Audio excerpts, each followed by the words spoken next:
Hi, this is Paul from Super Deluxe Edition. Today we're looking at the Older and Upper special edition of George Michael's Older album, because Older is 20 years old today.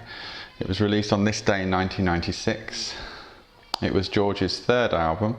There was a 5.5 year delay after Listen Without Prejudice Volume 1 because he was taking Sony to court.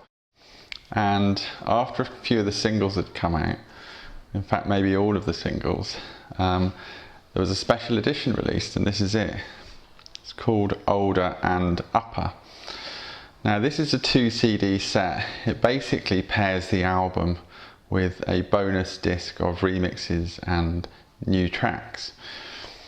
It comes in this slip case. If I just show you the back there. So Older is just the standard album, and Upper has a few remixes and 2 tracks on the back that were brand new at the time, called You Know That I Want To and Safe. Now I say they were brand new at the time. These were actually issued on Spinning the Wheel, the single. It's on one of the CD singles. So in actual fact, this special edition didn't include any new material whatsoever.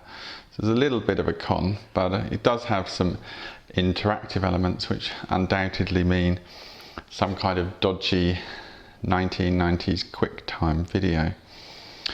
Anyway, this is the cover of Older and Upper. As you can see, the detail in George Michael's cover image.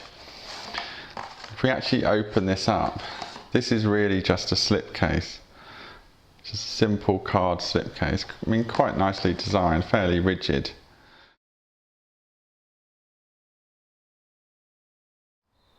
The actual Older album, there's nothing special about this at all. This is just the normal packaging.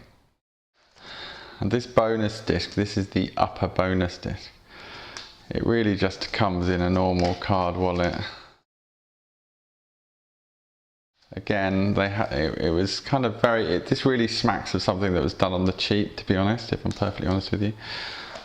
So those two just sit together like that and slides in. Now Older, of course, had tons of singles. In fact, it had 6 singles issued in the UK, and all 6 of them went top 3 in the UK charts. So in many respects you could argue this was George Michael's most successful album in the UK, despite the fact that Faith was obviously the biggie in America. Older was an enormous album in Europe and didn't actually do anything very much in America. George has only released one album since this, which was Patience in 2004 or 2005. So this really felt like the last great album that George released, so we're going to wait and see what happens. We know that later on this year there's going to be an anniversary edition of Listen Without Prejudice. But this is Paul from Super Deluxe Edition talking about George Michael Older and the special edition version, which is Older and Upper.